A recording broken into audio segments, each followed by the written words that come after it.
안녕하세요. 사연 읽어주는 남녀입니다. 오늘도 와주셔서 감사드리며 그럼 오늘의 사연 바로 시작하겠습니다.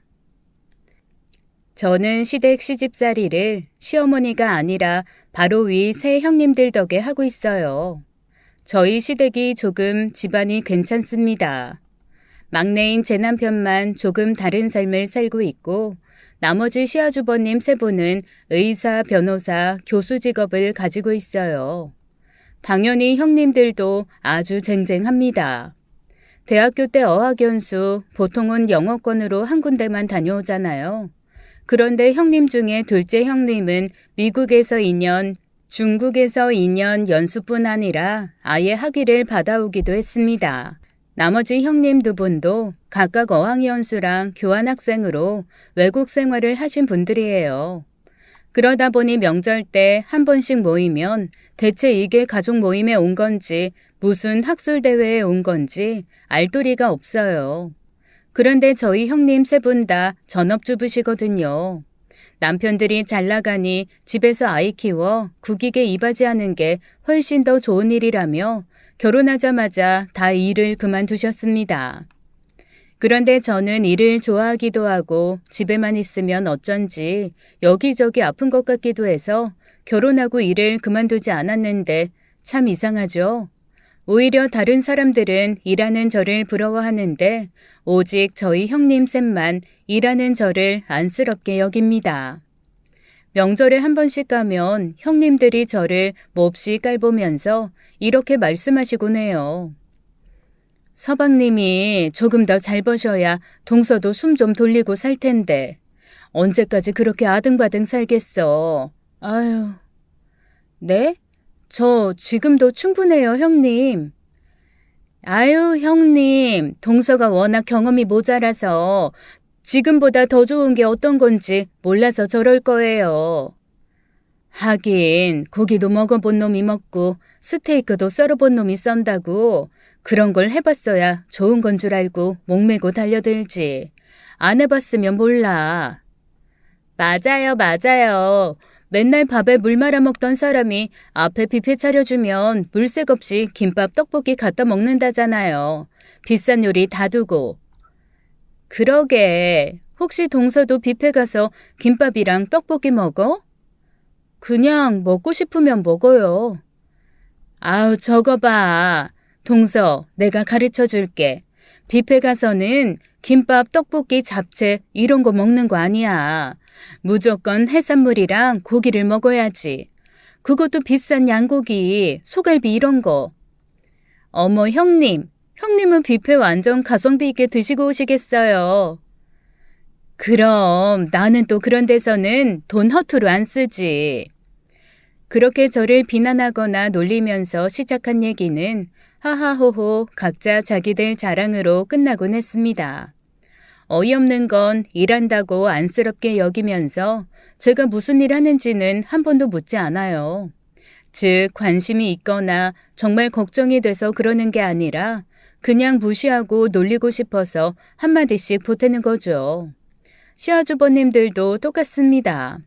집에서 살림하는 자기 아내들은 그래도 대학 나오고 영어도 잘하지만 아이 때문에 집에서 인내하며 희생하고 있다고 생각하거든요.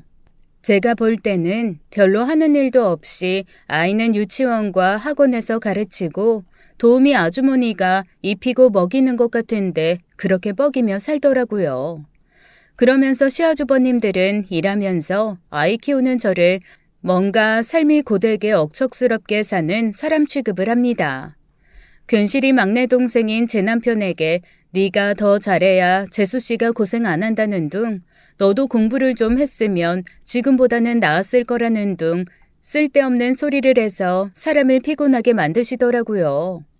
제 남편 나름 참 잘하고 잘 살고 있는데 말이죠. 그리고 그럴 때마다 저희 시어머니는 늘 옆으로 슬그머니 오셔서 제 등을 토닥토닥 두들겨 주셨습니다.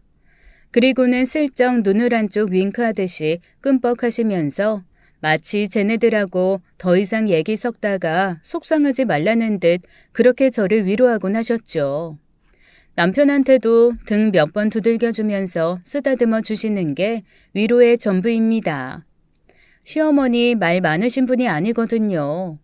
결혼해서도 목소리 들은 적이 몇 번 없을 정도로 과묵하고 진중한 분이십니다.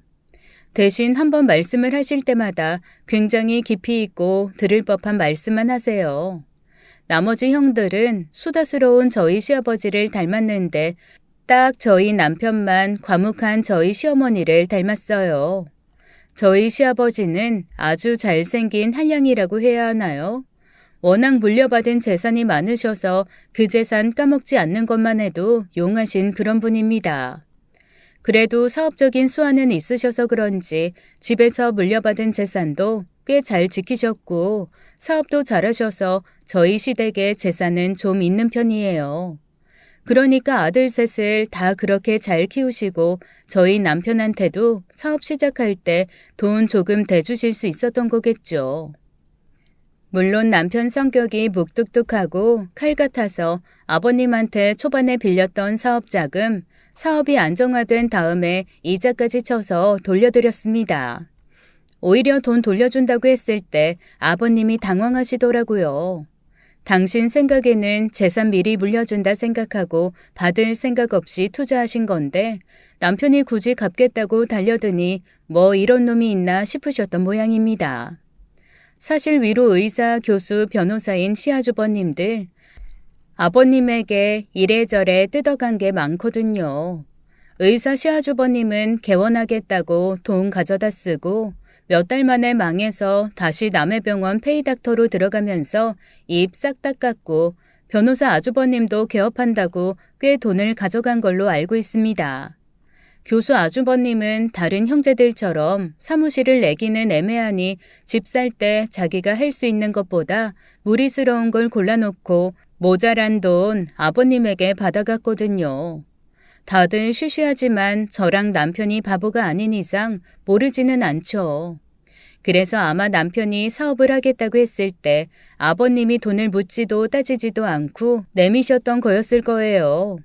다들 먼저 손 내밀어서 돈 받아갔는데 우직하고 곰 같은 막내만 달라는 소리도 안 하고 재산 나눠달라는 말도 안 하니 반은 신통하고 반은 답답하셨던 거겠죠.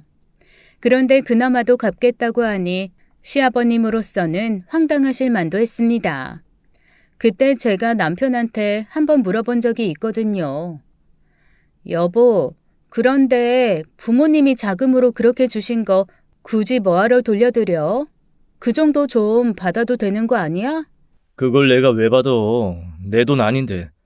그리고 아무리 부모 자식 지간이지만 어쨌건 이렇게 큰 돈 왔다 갔다 하면 상속이며 증여며 여튼 머리 복잡해져. 사업하는 집에서는 그런 거 제일 경계해야 돼. 그리고 아버지 돈 없이도 내 능력으로도 충분히 잘할 수 있는데 내가 왜 그 돈을 받냐? 남편이 저한테 이렇게 설명한 말이 제가 남편과 연애 결혼 도합 10년 동안 가장 길게 들은 말이었어요. 오죽하면 듣는 내내 남편이 말한 내용보다 이 남자가 이렇게 길게 말을 할 줄도 아는 사람이구나라는 게 더 신기해서 넋놓고 들었다니까요. 그만큼 제 남편 말도 없고 무뚝뚝합니다. 그리고 두 번 말하게 하는 거 세상에서 제일 싫어해요. 연애할 때도 제가 인연을 졸랐는데 결국 사랑한다는 말을 딱 한 번 하고 말았습니다. 한 번 사랑한다고 했으면 된 거지 뭘 자꾸 하냐는 거죠.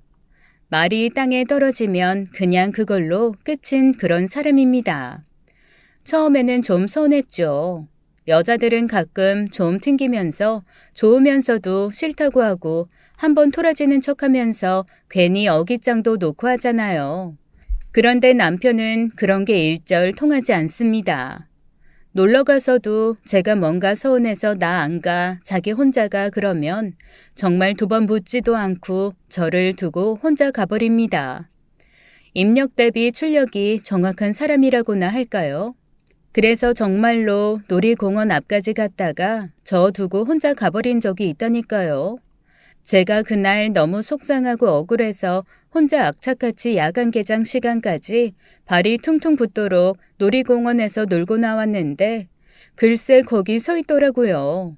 그래서 제가 물었죠. 왜 왔어? 그리고 왔으면 전화를 하지. 혼자 있고 싶다며. 그런데 집에 혼자 가는 건 위험할 것 같아서 데려다 주려고 기다렸지. 그때 사실 알았습니다. 이 사람이 정말 저를 사랑하는데 진짜 빈말 못하고 못 알아듣는 사람이라는 걸요. 그날 이후로 저는 돌려 말하고 비유해서 말하는 걸 싹 그만뒀습니다. 맞춰줘야지 어쩌겠어요. 하지만 연애야 그런 식으로 한다 쳐도 이런 사람이 대체 어떻게 사업을 하나 걱정이 되더라고요. 그런데 회사 사람들을 만나고 나서는 이런 성격이라서 사업을 할 수도 있는 거겠구나라는 생각이 들었습니다. 회사에서도 딱 결정하면 하세요 혹은 하지 마세요. 그 두 개 말만 하면 끝이더라고요. 당연히 직원들이 알아서 뭔가를 해오면 거기에 대해서도 이러쿵 저러쿵 말이 없답니다. 그러니 직원들이 자연스레 남편이 하라고 했으면 더 책임감을 가지고 뭔가 아이디어를 내며 성실하게 일을 하는 거죠. 그리고 하지 말라고 했으면 하지 말라는 이유를 찾아내서 하게끔 만드는 솔루션을 가지고 오니 어떻게 보면 남편의 그 무뚝뚝한 게 직원들을 성장시키는 동력이 되었더라고요. 제가 한번 사업 초기에 직원 몇 명 없을 때 저희 집으로 초대해서 집들이를 한 적이 있었거든요. 그때 직원들이 이구동성으로 하는 얘기가 그거였습니다. 저희 대표님 엄청 과묵하신데 그래도 다 생각하고 이끌어 주셔서 저희가 성장할 수 있는 동력이 돼요. 너무 감사해요. 그리고 그 자리에는 남편이 사업을 할 수 있게끔 사내 벤처를 허락해 주신 남편이 원래 다니던 회사 대표님도 오셨거든요. 그분이 저한테 슬그머니 와서 그러시더라고요. 저기 우리 최 부장이 우리 최 대표가 사람이 말이 없고 저게 대체 혀가 있나 없나 싶을 때가 있긴 하지만 그래도 진국인 건 알고 있죠. 그럼요, 알죠. 아니까 결혼했죠. 그러니까 답답한 거 있을 때마다 꼭 지금 안다고 했던 말 기억하시고 너무 속상하면 그냥 저한테 얘기하세요. 제가 아주 단단히 홍군형을 내줄 테니까. 내가 우리 사모님한테 도움받은 게 많아서 그런 식으로라도 갚아야지. 아휴, 저 정말 사모님 도움받는 것도 잊지 않을 겁니다. 앞으로도 우리 좀 힘들고 도와달라고 하면 꼭 좀 도와주세요. 제가 돕고 아니고가 뭐가 있어요. 그냥 남편 일 잘 됐으면 해서 하는 거죠. 그게 돕는 거죠. 그게 진짜 내조지. 어쨌건 오늘 요리도 맛있고 너무 감사합니다. 그제서야 저는 남편이 집에서만 무뚝뚝한 게 아니라 밖에서도 꼭 해야 할 말 외에는 전혀 하지 않는 사람이란 걸 알았습니다. 그래도 뭐 자기 구실 잘하고 일 잘하니까 제가 뭐라 그럴 일은 없었죠. 그런데 남편이 그렇게 말없는 게 저 말고 다른 사람들은 몹시 답답한가 봐요. 특히 저희 형님들이요. 명절 때 만나면 항상 그거 가지고 저한테 약간 위로한달까 동정한달까 그런 식으로 말씀을 하시는데 어느 순간부터인가 그게 몹시 불편해지기 시작했습니다. 게다가 형님들이 저만 보면 이렇게 뭔가 가르치려고 들고 이것저것 참견하는 게 영 불편하거든요. 하지만 이게 다 결혼 초에 첫 단추를 잘못 끼워서라는 거 저도 알고 있어요. 제가 사실 고등학교만 나왔거든요. 하지만 대학교 갈 수 있었어요. 나름대로 생각이 있고 사정이 있어서 굳이 대학교를 가지 않겠다는 결정을 했고 부모님도 그 결정에 동의를 해주셨고요. 그래서 제 선택대로 안 간 대학인데 처음에 형님들 만나는 자리에서 너무나 자연스럽게 학교 어디 나왔냐고 물어보시더라고요.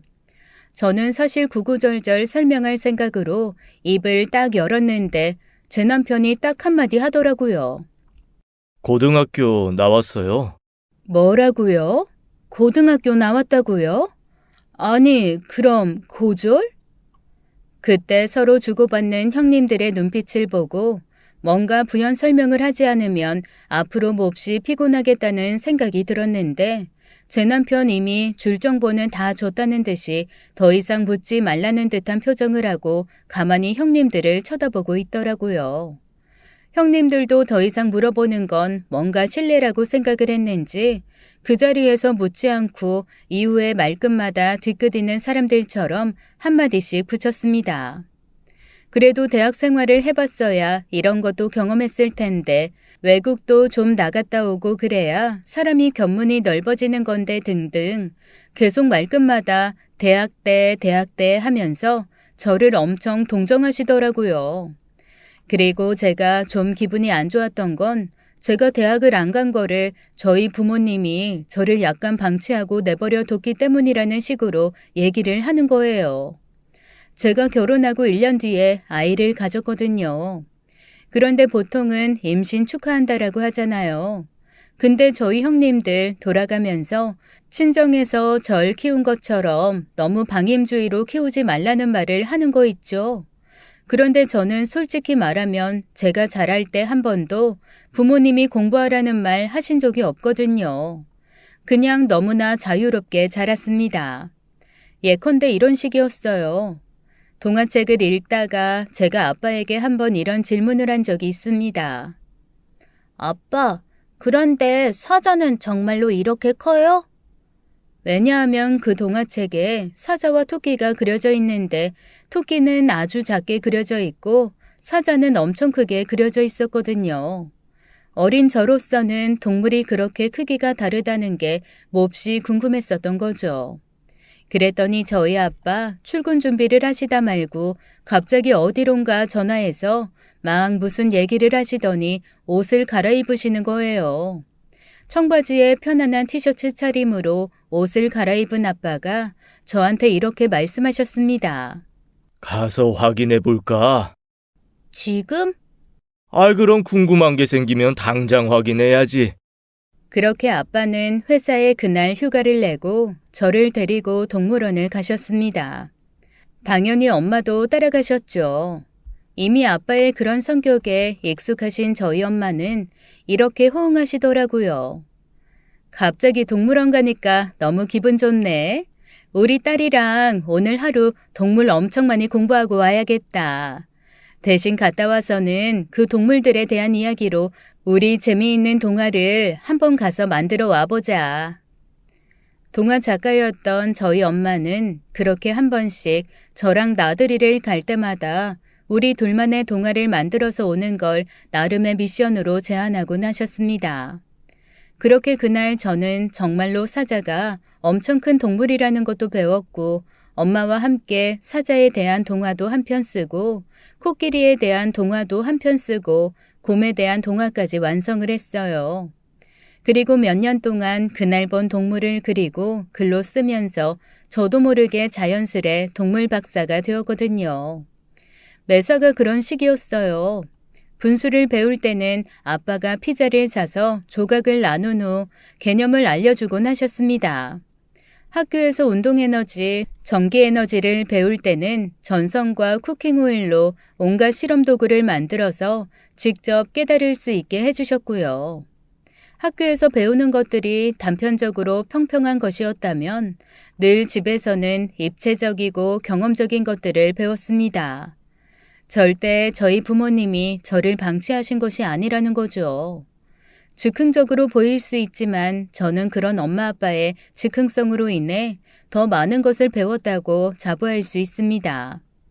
이런 부모님이셨기에 제가 대학을 충분히 갈 수 있는 성적임에도 불구하고 가지 않겠다고 했을 때 너무나도 흔쾌히 그거는 네 결정이니까 네가 알아서 하라면서 2번 묻지도 않고 허락해 주실 수 있었던 거였겠죠. 그리고 이날 이때까지 저는 한 번도 그걸 후회한 적이 없습니다. 제 남편도 저의 모든 결정을 존중해 주는데 딱 저희 형님들만 그렇게 저를 무시하며 대학 교육도 못 받은 불쌍한 사람 취급을 하시더라고요. 하지만 남편이 저한테 이렇게 얘기한 적이 있습니다. 그런 걸로 사람 판단하는 사람들은 나중에 또 다른 판단의 기준이 생기고 조건이 달라지면 아마 그걸 가지고 또 괴롭히기 시작할 거야. 그런데 맞추기 시작하면 한두 끝도 없어. 그냥 내 기준 내가 가지고 사는 거지 뭐. 그러니까 당신도 너무 신경 쓰지 말고 그냥 그러려니 해. 우리 형들도 똑같은 사람들인 거 알잖아.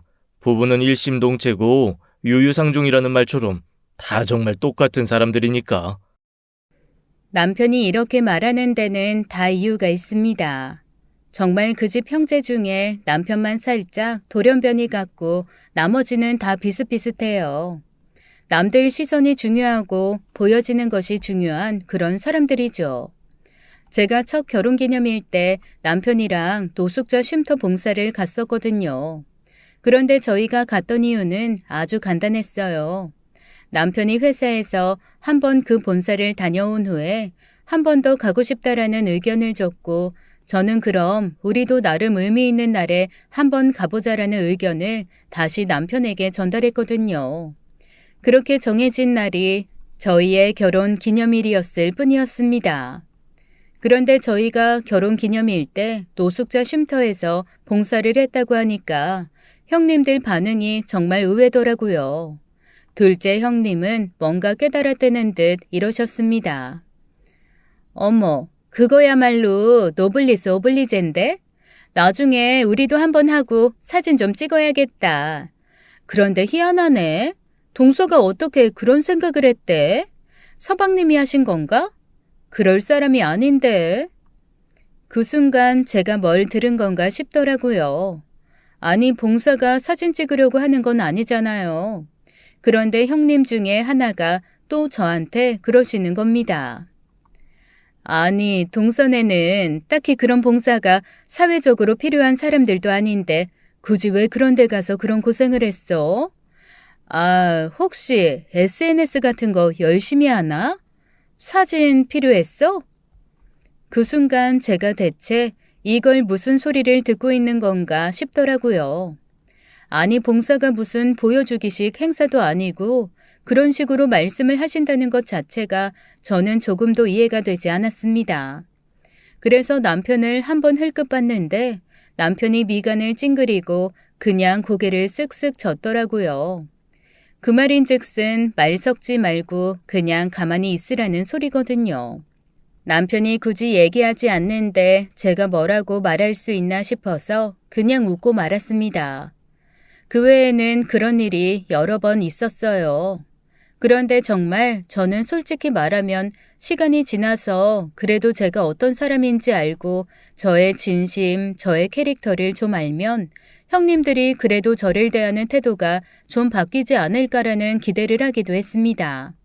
그런데 시간이 가면 갈수록 더 심해지면 심해졌지 형님들이 저를 인정할 기미는 보이지 않더라고요. 오히려 무시하는 강도가 조금씩 강해지고 더해지기 시작했습니다. 저는 어지간한 얘기는 별로 속상해하거나 자존심을 상해하는 사람이 아니라서 이런저런 신경 안 쓰는 편이거든요.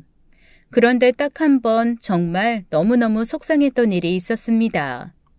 엄마가 유방암 수술을 하셨거든요. 그러고 나니 속옷이 영 불편하신 모양이었어요. 좀 비싼 속옷들은 가슴에 크게 부담되지 않게 편안한 경우가 좀 있잖아요. 그래서 그냥 엄마 좀 편안한 속옷 사드리고 싶다는 생각에 백화점을 갔습니다. 백화점 속옷 비싸죠. 일반 시장에서 파는 것보다는 비싼 거 저도 압니다. 그렇다고 해서 집 한 채 값 이렇게 하는 거 아니잖아요. 저도 돈 버는 사람이고 암 때문에 고생하신 엄마한테 좋은 속옷 정도는 사드릴 수 있는 거 아니겠어요? 그래도 딸인데 말입니다. 백화점 매장에 가서 이것저것 속옷을 고르고 있는데 갑자기 뒤에서 절 부르는 소리가 들리는 거예요. 동서가 여긴 웬일이야? 저희 셋째 형님이었습니다. 아, 형님, 저 속옷 좀 사러 왔어요.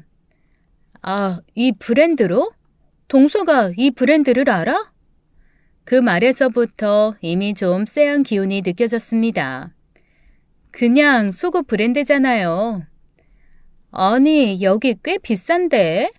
요즘에 서방님 사업 잘 되시나 보다. 아, 그 사람이랑 상관없이 그냥 저희 엄마 좀 사드리려고요. 어머, 세상에. 엄마랑 사이가 많이 좋은가 봐. 이런 것도 막 덥석덥석 사드리고. 그때부터 제 기분이 조금 상하기 시작했습니다. 형님은 제 기분은 아랑곳하지 않고 계속 뭔가 이상한 얘기를 하더라고요. 이 속옷이 무슨 어디 외국 디자이너가 만든 속옷인데 금액대도 좀 있고 각 타입마다 한정적으로 나와서 사기도 힘든 그런 속옷이라나요? 그러거나 말거나 저는 그냥 엄마가 편하게 입으셨으면 좋겠다라는 생각으로 온 거였는데 자꾸만 그 뉘앙스 자체가 네가 감히 이런 데서 속옷을 사? 그런 느낌인 거예요. 영 기분이 좋지 않았습니다. 그래서 그냥 대충 얼버무리고 형님이랑 헤어지려고 했죠. 그런데 참 끈질기게도 계속 저한테 쫓아다니면서 이런저런 얘기를 하기 시작하는 거예요. 그런데 그 말인즉슨 제가 백화점 와서 쇼핑할 거라고는 생각도 안 했고 백화점에 와서도 이런 명품 매장에서 만날 거라고는 생각도 안 했다는 겁니다. 저를 여기서 만나서 자기가 너무 놀라서 신기했다는 그런 얘기를 지치지도 않고 옆에서 둘러둘러 하더라고요. 아니 뭐 제가 못 올 곳 왔습니까? 그리고 백화점이 그렇게 훌륭한 분들만 오시는 그런 곳인가요? 그냥 자기 물건 필요하면 물건 사러 올 수 있는 곳이잖아요. 그런 걸 가지고 이렇게 호들갑을 떠는 것 자체가 그동안 대체 나를 어떻게 봤길래 이러나 싶은 생각이 들면서 어이가 없더라고요. 그러거나 말거나 저는 그날 형님하고 대충 얘기를 마무리하고 집으로 돌아왔습니다. 내내 기분이 안 좋았지만 남편한테 말해봐야 별다른 반응도 오지 않을 것 같고 해서 그러려니 했죠. 그런데 문제는 며칠 뒤에 시댁에서 모두가 모였을 때였습니다. 한창 얘기를 하고 있는데 셋째 형님이 갑자기 다른 식구들한테 며칠 전에 저를 백화점에서 봤다며 그 백화점 브랜드에서 제가 쇼핑을 하고 있었다고 얘기를 하는 거예요. 아니 무슨 못 갈 곳을 제가 간 것도 아니고 신기한 곳에서 저를 봤다는 것처럼 얘기하는데 기분이 영 그렇더라고요. 그런데 그 순간 갑자기 첫째 형님이 영어로 뭐라고 막 하시는 거 있죠? 그 브랜드명과 섞어서 영어로 얘기를 하시는데 딱 그냥 느낌상 그 브랜드에 대한 얘기를 그냥 영어로 하시는 듯 했습니다.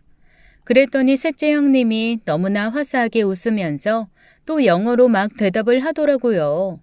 두 사람 얘기를 듣던 둘째 형님이 영어로 슬그머니 끼어들면서 한마디 툭 던졌습니다. 왜 갑자기 잉글리시 타임이에요? 우리 이제 영어로 얘기해요? 근데 나는 너무 좋다. 형님이랑 동서랑 다 영어를 잘하니까.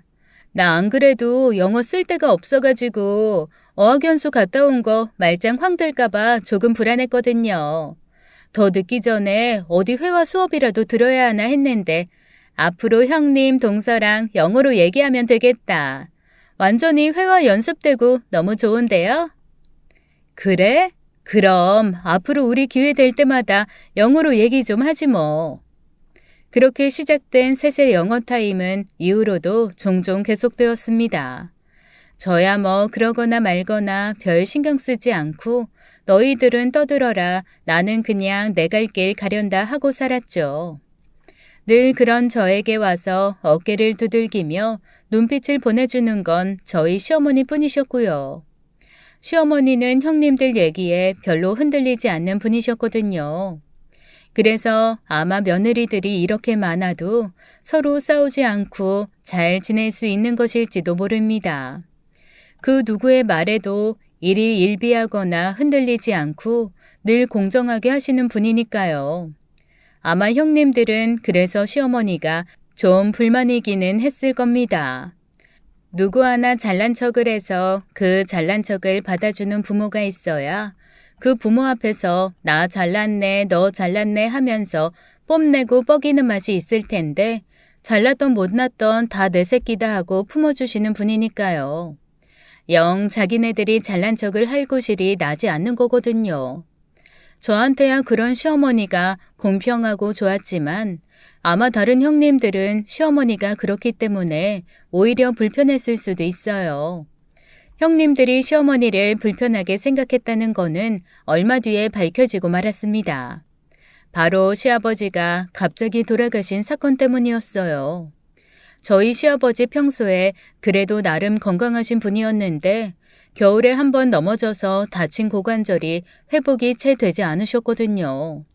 그걸 가지고 오래 고생하시다가 결국 폐렴이며 기타 합병증으로 돌아가시고 말았습니다. 노인들이 참 무서운 게 다리를 다쳐도 다른 곳에 합병증이 생기면 그걸로 돌아가시는 경우들이 생기더라고요.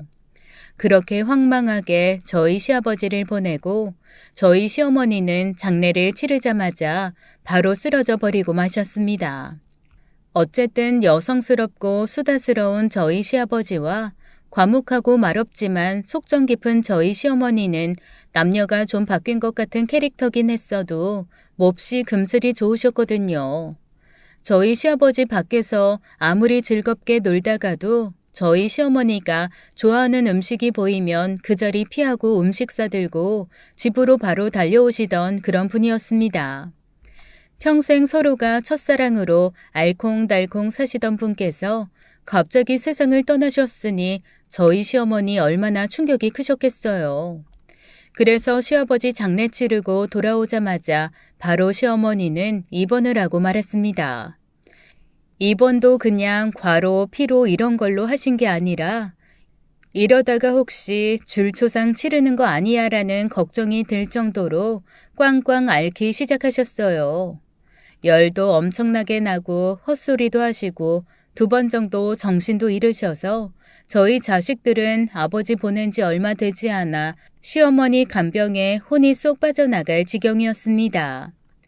그런데 이렇게 어머님이 힘들어하시는 그 와중에 저희 형님들 뭔가 분위기가 수상하더라고요.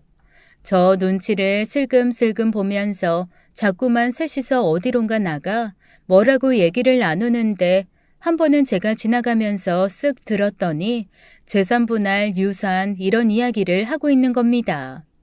그래서 제가 저도 모르게 아니 어머님이 이렇게 쓰러져 계시는데 어떻게 그 앞에서 재산 분할이며 유산 얘기를 하고 있나 싶어서 가만히 노려보았죠. 제 눈빛을 느꼈는지 셋째 형님이 그러더라고요. 앞으로 중요한 얘기는 영어로 하면 어떨까요? 개나 소나 다 알아들으면 보안도 문제가 있고. 그래. 좋은 생각이다. 우리나라 말은 단어가 중의적이라 이 말 저 말 하다 보면 정확하게 그 말의 뜻이 전달되지 않을 때가 있어. 근데 영어는 몹시 직관적인 말이잖아. 차라리 중요한 얘기할 땐 영어로 하는 게 낫겠어. 그러더니 그 다음부터 셋이서 신나게 영어로 떠들어대더라고요. 딱 느낌에 재산을 어떻게 빼돌리고 어떻게 나눠 가질지에 대한 논의를 하는 것 같았습니다. 제가 슬그머니 남편한테 물어봤어요. 형님들이 그런 얘기 하는 것 같은데 당신은 어떻게 생각해? 뭘 어떡하긴 어떡해. 법에서 정한 대로 해야지. 형들이 어떻게 생각을 하건 법이 더 중요한데 뭐. 그렇겠지? 그래도 아주버님이 변호사신데 불법을 하진 않겠지? 그거 다 모를 일이야. 내로남불이라고. 원래 내가 하면 로맨스고 남이 하면 불륜이잖아. 남편은 그때도 아주 짧게 그 한마디 하고 더 이상 아무 말도 하지 않더라고요. 뭐 그러려니 했죠. 어쨌거나 저쨌거나 저희는 형제들끼리 과하게 재산을 나눈다고 해도 제 남편 성격에 거절하고 안 받을 게 뻔했거든요. 굳이 그럴 거 제가 애써서 미리부터 안달복달 할 필요가 없다는 생각이었습니다. 그런데 형님들 점점 이상한 이야기들을 나누고 있더라고요. 큰형님이 이렇게 얘기하는 겁니다. 아버님이 돌아가셨잖아. 그럼 어머님한테 일단 상속이란 말이야. 그런데 그걸 나중에 우리가 받게 되면 금액이 커져서 상속세가 아주 많이 나올 거라고. 맞아요, 형님. 요즘에 상속세로 다 날린다고 하더라고요. 그러면 이참에 어머님이 우리 집을 한 채씩 사주게 하는 게 어떨까? 집이요? 그것도 증여가 될 텐데. 아니, 우리가 대출을 일으켜서 집을 일단 사고 어머님이 현찰로 돈 뽑은 다음에 그거를 우리한테 조금씩 현찰로 주시는 거지. 아, 그것도 방법이겠네요. 그런데 형님, 그러지 말고 어머님한테 금부치를 좀 사시게 할까요? 금부치? 무슨 금부치? 골드바 같은 거? 그런 거 구매 기록 남고 그러지 않아? 그렇죠. 골드바 같은 경우는 다 기록돼서 걸리니까. 그런 거 있잖아요. 금거북이, 행운의 열쇠, 금으로 된 두꺼비 이런 거요. 그런 것 좀 어머님이 사 모으시라고. 그래서 그걸 자식들한테 주면 어때요? 그것도 나쁘지 않은 생각이다. 그러지 말고 우리 이참에 차를 한 대씩 바꾸는 건 어때요? 다들 차 바꿀 때 되지 않았어요? 부모가 자식한테 차 사주는 것도 상속이라고 하겠어요? 아니면 어머님한테 우리가 차 살 돈 빌렸다고 차용증 써서 드리고 공증받지 뭐. 어차피 다들 용돈 드릴 거 아니야. 그거 계좌로 보내고 부채 상환하는 거라고 하면 되지 않겠어? 어머, 그것도 괜찮네요. 어차피 우리한테 빌려줬다 그러고 우리가 갚았다고만 하면 되니까. 맞아요. 형님이 돈 갚은 것도 그냥 어머님 통장에다가 돈 넣고 그 통장에 현금카드 만들어서 저희가 쓰고 다니면 돼요. 같이 골프 연습장 다니는 사람이 매번 현금카드만 쓰길래 저희가 왜 저러나 했더니 글쎄 이렇게 하고 있더라고요. 그 사람들한테 좀 물어봐. 슬그머니. 뭐 당연히 물려받을 거 규모가 다르긴 하겠지만 그 사람들이 쓰는 방법 갖다 쓰는 게 그게 제일 안전할 수 있어. 이참에 싹 다 정리해서 규모 좀 되면 아예 재단 하나 만들어서 앞으로 삼형제 세금 세탁 좀 할 때 써도 좋겠네요. 우리 큰형님이 대표하시고 둘째 형님이 이사? 저는 감사? 어머, 그 생각은 못했네. 장기적으로 보면 그것도 나쁘지는 않겠어. 후원금도 받고, 응? 어머, 다들 역시 배운 사람들이라 머리가 팽팽 돈다 진짜. 아니, 이 와중에 나 너무 웃기네요. 동서, 지금 삼형제라 그런 거 알아? 막내 서방님 너무 확 빼버리는 거 아니야? 읍스, 아유, 죄송해요. 아니지, 내가 형님한테 죄송할 건 아니죠. 제가 이래요. 자꾸 까먹어. 존재감이 미미해서 그런 건가? 뭐 나도 그래. 어차피 막내 부부는 사는 세상이 다르잖아. 우리가 재단을 설립하건 뭐하건 여튼 둘 다 관심도 없을걸? 만약에 재단 설립할 거면 어머니 살아계시는 동안 하는 게 낫겠죠? 그래도 이런 건 살아생전 전 재산으로 설립하고 언론에 사진도 좀 나가고 그래야 분위기가 좋던데요. 그래야지. 설립자 인터뷰도 좀 하고 그래야 돌아가시자마자 추모 행사하고 하면서 바로 돈 들어올 구석들이 만들어지니까. 어이가 없더라고요. 아니 어머님은 아버님 돌아가시고 나서 저렇게 시리에 빠져 쓰러진 채 힘들어 하시는데 며느리라는 사람들이 어머님이 회복하시고 나면 어떻게 재산을 빼돌릴까 그걸 논의하고 있다는 것 자체가 너무 어이없고 화나고 황당했습니다. 그런데 이야기는 점점 점입가경이었어요. 결국에는 얘기가 어디까지 나왔느냐면 어머님이 해외에 부동산을 사고 그 부동산을 해외에서 매각한 후에 그 돈을 나눠 갖는다는 얘기도 나왔고 자식들이 골프장 회원권을 하나씩 갖는다라는 얘기도 나왔습니다. 이건 뭐 금부치, 차 이런 건 애교더라고요. 아니 아버님 재산이 그렇게 많았나 싶기도 하고 이렇게까지 해서 어머님한테 한 푼도 남겨놓지 않고 탈탈 털어가야 저 사람들 속이 시원할까 싶기도 하면서 얄미워지기까지 했습니다. 활용 점정은 둘째 형님의 얘기였어요. 그러지 말고 이참에 재산 싹 정리해서 우리가 금붙이며 해외 부동산, 해외 골프장, 국내 골프장 회원권, 콘도, 그리고 또 뭐가 있지? 아, 시골에 땅이랑 집 이런 걸로 나눠서 다 같이 공평하게 받고 어머님은 그냥 지금 사시는 집 모기지로 내서 계속 사시게 하는 건 어때요? 어머, 그것도 괜찮은 생각이다. 어차피 생활비 그렇게 많이 안 드실 거고 지금 집 시세로 모기지로 나시면 앞으로 10년 정도는 충분히 사실 텐데 그 이후에 돈 들어가는 건 각자 집에서 조금 각출하면 되지 뭐. 맞아요. 그렇게 하면 되니까 저희가 어머님 고려정 하겠다는 것도 아니고 어쨌건 있는 재산 조금 더 세금 덜 내고 지혜롭게 받자고 이러는 거니까. 그리고 그때 돼서 막내가 좀 모셔도 되죠 뭐. 어머니랑 있었던 물리적 시간이 제일 적어서 애틋할 텐데. 가시기 전까지 같이 있으면 좋지 뭐. 어머, 그러네. 안 그래도 어머님이랑 제일 닮았잖아, 막내 서방님. 그리고 동서도 어머님이랑 잘 맞고. 그럼 되겠다. 세상에, 모기지론 별로 필요 없겠네. 아예 집도 정리하고 막내네로 들어가시는 건 어때요? 설마 그래도 사업하는 집인데 돈 받겠어요? 가끔 용돈 개념으로 돈 10만 원 동서 쥐어주면 되지 않을까? 당장 그렇게 하는 건 남들 보기에도 모양새가 안 좋으니까 그건 일단 큰 그림 그려놓고 한번 방법을 만들어 보자. 이게 재산 정리랑 어머님 거취가 한 번에 정해지면 이상한 오해를 받을 수가 있어. 단계적으로 해야지. 아우, 그럼요. 부모 재산 더 받자고 이상한 계획 세우는 나쁜 사람들, 그런 사람들이랑 우리는 질적으로 다르죠. 우리는 절세를 위해서 고민하는 거잖아요. 제가 듣기에는 다 똑같은 사람들인 것 같은데 어떡하든 자기네들은 다르다며 그런 계획들을 세우고 앉아있는 꼴들이 아주 어이가 없고 꼴사납더라고요. 그래서 제가 남편한테 형님들이 이런 얘기를 하고 있다라고 알려줬더니 저희 남편 또 이렇게 한마디로 끝냈습니다. 냅둬. 뭐 냅두라니 냅둬야겠지만 제 마음이 편하지는 않더라고요. 어머님의 입원은 점점 길어졌어요. 아무래도 한번 쓰러지신 분이 기력이 딸리니 도저히 일어나지 못하시는 것 같았습니다.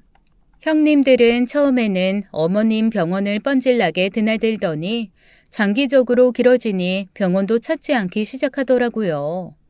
저만 어머님한테 꾸준히 가서 다리도 주물러드리고 어깨도 주물러드리고 말도 걸고 하며 어머님을 돌봤습니다.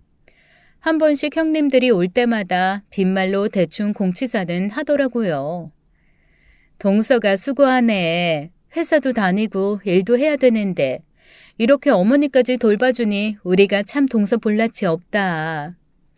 하지만 그러면서도 절대로 자기네들이 순번 정해서 오겠다는 얘기 안 하더라고요. 얄미웠지만 부모에 대한 효도를 누군가가 강요할 수는 없는 거니까요.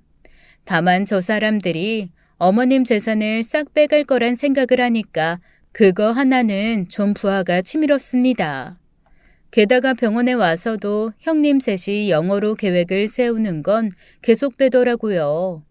어머님이 누워 계시고 어차피 못 알아들으시는 말이니까 아주 편하게 자기네들끼리 영어로 대화를 하는 것 같았습니다. 아니 그럴 거면 카페 같은 데 모여서 하거나 전화로 하지 정신사납게 꼭 셋이 같이 병원에 와서 그러고 떠들다 가는지 알도리가 없었어요. 오죽하면 형님들이 한 번씩 왔다 가면 같은 병실에 있는 다른 보호자들이 형님들이 혹시 외국 사람이냐고 물어볼 정도였어요. 한 명씩 오는 것도 아니고 셋이서 꼭 못난이 삼총사처럼 몰려다니며 영어로 떠들어대니 저로서는 민망하지만 할 말이 없더라고요. 저런 사람들한테 형님이라고 해야 되는 저도 좀 짜증이 나고 며느리라고 저런 사람들이 와야 하는 우리 어머님도 좀 불쌍했습니다. 코빼기도 비치지 않는 위의 아들 셋은 짜증이 났고요. 하여간 이래저래 마음이 복잡했어요. 그렇게 어머님은 6개월 정도 병원에 입원을 해 계셨습니다. 생각보다 몹시 오래 계셨죠. 자식들은 어머님을 요양병원으로 옮겨야 되는 게 아니냐 어쩌냐 했지만 어머님이 너무나 집에 가고 싶다는 의지가 정확하셔서 집으로 다시 돌아오시게 됐어요. 간만에 온 가족이 한 집에 다 모였습니다. 그런데 저희 아들이 딱 5살이거든요. 할머니가 퇴원한 게 너무 좋았는지 할머니한테 와서 애교를 부리더라고요. 글쎄 영어로 할머니 집에 와서 너무 행복해요. 할머니 이제 아프지 말아요 라고 얘기를 하는 겁니다. 요즘에 유치원에서 영어를 좀 배운다더니 발음도 나쁘지 않고 문법도 정확하고 꽤 말을 잘하더라고요. 그런데 갑자기 형님들이 눈이 동그랗게 되면서 저와 제 아들을 동시에 바라보다 이렇게 얘기하는 겁니다. 엄마가 영어를 못하는데도 애가 저렇게 하기 쉽지 않은데? 그러게 말이야. 요즘에는 밖에서 아무리 교육을 해도 집에서 하는 교육도 너무나 중요한데. 그래도 집에서 영어 동화나 이런 거 많이 틀어주나 봐. 저도 남편과 오래 살다 보니 남편 닮아가는지 길게 말하기가 싫더라고요. 이러쿵 저러쿵 대답하는 것도 같잖아서 그냥 웃기만 했습니다. 아들은 저한테도 와서 영어로 몇 마디 중얼거리며 자기가 원하는 바를 요구하더라고요. 제가 아들한테 그거 이따가 해줄 테니까 일단은 가서 놀고 있으라고 대답했더니 셋째 형님이 막 웃으면서 그러는 겁니다. 그래도 알아듣긴 하나 봐. 그래, 우리나라 사람들이 그래도 히어링은 좀 돼. 고졸이라도 듣기들은 좀 하긴 하지. 제가 앓느니 죽죠. 말을 섞어봐야 뭐 하겠어요. 그래서 가만히 있었습니다. 그랬더니 첫째 형님이 그러는 거예요. 앞으로는 옥스퍼드 잉글리쉬만 써야겠다. 조금 고급 언어로 단어가 어려워져야 이상하게 듣고서 해석하는 일이 없지. 그러게요, 형님. 저 사실 퍼쉬 잉글리쉬, 옥스퍼드 영어 이런 거 공부만 했지 쓸 기회가 별로 없었는데. 이참에 우리 영어 어휘의 격을 조금 높여봐요. 그런데 그 광경을 가만히 보고 계시던 시어머니가 처음으로 아주 낮은 목소리, 매서운 얼굴로 형님들을 향해 입을 열었습니다. 아주 유창한 영어였죠. 그런 식으로 사람 무시하는 거 아니다. 그리고 너희 셋, 그 누구도 발음이 훌륭하지 않어. 어디서 고작 그런 발음으로 사람을 무시하고 영어 쓴다고 까불어? 새 형님의 얼굴이 그야말로 돌처럼 굳었습니다.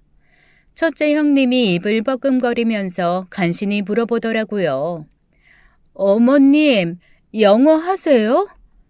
둘째 형님이 더듬거리며 말을 덧붙였어요. 아니, 발음도 너무 좋으신데요. 어머님, 왜 영어를 어떻게 하시는 거예요? 왜지? 왜 하시는 거지? 그제야 시어머니가 싸늘한 얼굴로 옆에 장승처럼 서 있는 아들들을 향해 역시 영어로 말씀을 하시더라고요. 내가 처녀 때 외교관 비서였어. 네 아버지랑 결혼하면서 그만두긴 했어도 외교관 비서를 6년 했어. 내가 영어를 못해서 안 하는 줄 아니? 그리고 너희, 내가 영어 못한다고 오만 얘기 다 내 옆에서 짓거리더라. 그리고 넷째야, 너도 들은 게 좀 있지? 어머님이 저를 보고 물으시더라고요. 저는 가만히 형님들을 쳐다보았습니다. 그러자 셋째 형님이 뭔가 불안하지만 아닐 거라는 듯한 목소리로 이렇게 중얼거리시더라고요. 뭘 알아들었겠어? 그냥 대충 느낌만 알았겠지. 그래서 제가 입을 열었습니다. 어머님 돌아가시기 전에 일단 재산 분할하는 거 열심히 논의하시던데요. 형님들 계획에 따르면 일단 어머니는 금거북이 사셔야 될 거고요. 땅도 사주셔야 될 것 같고 차도 사주셔야 될 것 같고 해외 부동산도 사셔야 될 것 같아요. 아, 돌아가시기 전에 싹 다 팔아서 장학재단 만드셔야 될 수도 있고요. 사는 건 저희랑 사시고요. 여튼 형님들 계획에 의하면 그래요. 둘째 형님이 깜짝 놀라며 제게 묻더라고요. 뭐야? 동서가 그걸 다 어떻게 알아들었어? 동서도 영어 할 줄 알아? 진짜로 다 알아들었다고? 제가 도저히 참지 못하고 대답을 하려던 그 순간 남편의 전화가 울렸습니다. 남편은 성격대로 아무렇지 않게 전화를 받더라고요. 다들 이 중요한 순간에 전화 좀 안 받으면 안 되나 하는 눈빛으로 남편을 바라봤지만 제 남편 이런 거 아랑곳하지 않는 사람이니까요. 무심하게 전화 받아서 야무지게 통화하더라고요. 그런데 글쎄 타이밍도 이런 타이밍이 있을까 싶게 딱 제가 하려던 대답에 힘을 실어주는 전화가 오지 않았겠어요? 예, 대표님. 예, 안 그래도 같이 있습니다. 네, 알겠습니다. 그리고 전화를 끊은 남편은 저한테 이렇게 얘기했습니다. 나 옛날 회사 대표님이 이번에 미국 실리콘밸리로 출장을 가셔야 되는데 통역사가 영 마음에 안 든다고 당신이 좀 해줄 수 있냐고 묻네. 그러자 형님들의 얼굴이 갑자기 하얗게 변하면서 제가 아닌 제 남편한테 물어보더라고요. 동서가 실리콘밸리 통역을 할 정도라고요? 그러면 정말 영어를 잘한다는 거예요? 남편이 예의 그 무뚝뚝한 표정과 얼굴로 이렇게 대답을 했습니다. 집사람 교포예요. 미국에서 고등학교까지 다녔는데 영어랑 프랑스어, 중국어까지 우리 말처럼 해요. 맞나? 아, 라틴어도 좀 한다고 했나? 학교에서 배워서? 그건 그냥 조금. 제대로 할 줄 아는 건 스페인어. 아, 맞다. 워낙 할 줄 아는 말이 많아서 만날 헷갈려. 어디 좀 써붙이고 다녀라.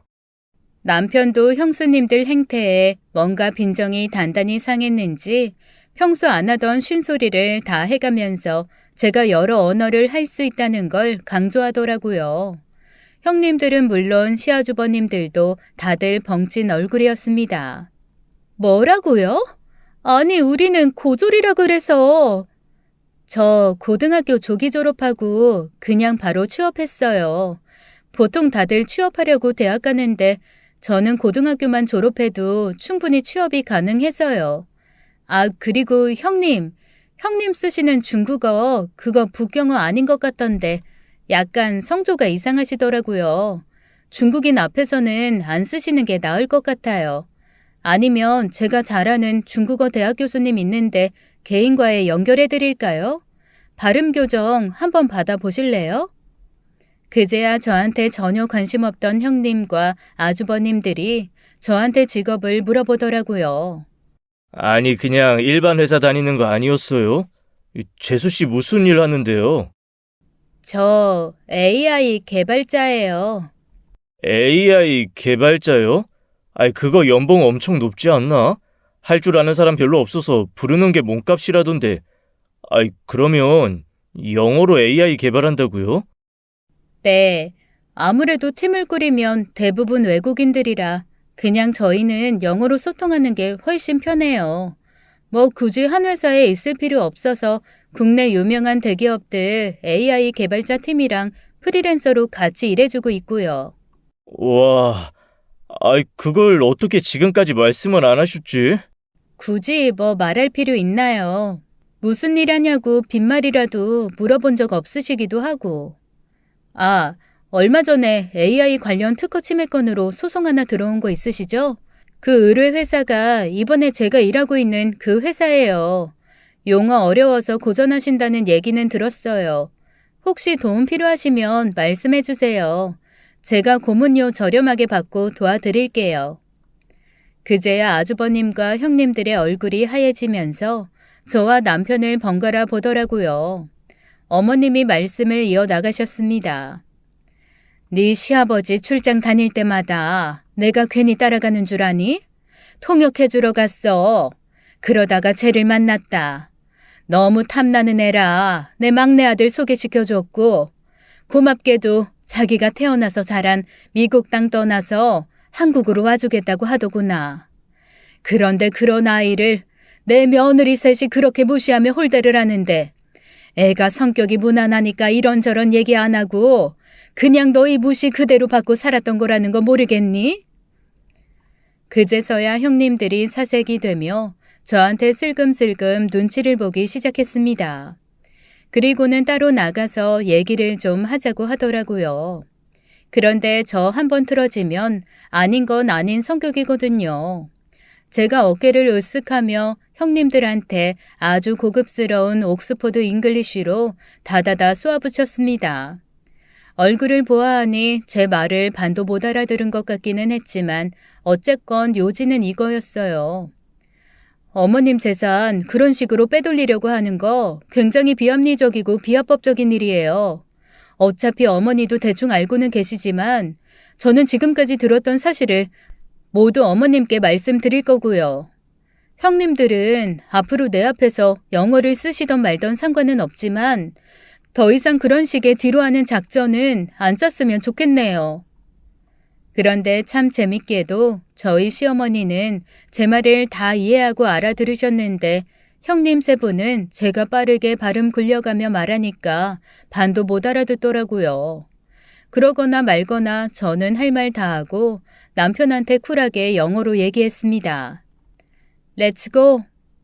남편이 말없이 자기 엄마 어깨에 한번 툭툭 두들기고 건강관리 잘하시라는 말을 남기고 저를 따라 밖으로 나오더라고요. 뒤에서 아주버님들이 형님들에게 재산 얘기는 뭐냐, 너희 우리 모르게 무슨 일을 꾸민 거냐 추궁하는 소리가 들렸습니다. 아마 형님들이 아주버님들한테도 말 안 하고 자기네들끼리 일을 꾸몄던 모양이에요. 형님 셋과 아주버님 셋이 과연 어머님한테 어떤 얘기를 들을지는 모르겠지만 저는 일단 속은 시원합니다.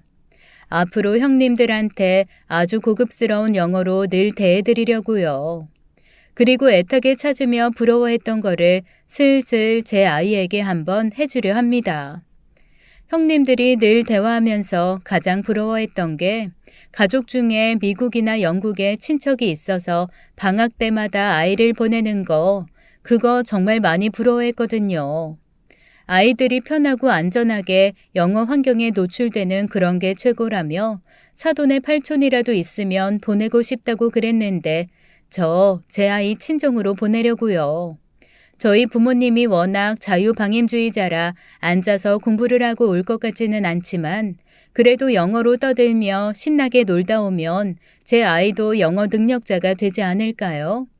그리고 나서 큰엄마들이랑 한번 영어 대화 시켜봐야겠어요. 어디 얼마나 알아듣고 대답하는지 한번 두고 볼까 싶네요. 제 이야기는 여기까지입니다. 지금까지 사연 읽어주는 남녀였습니다. 끝까지 시청해주신 여러분 감사드리며 저희는 다음 사연으로 돌아올게요. 감사합니다.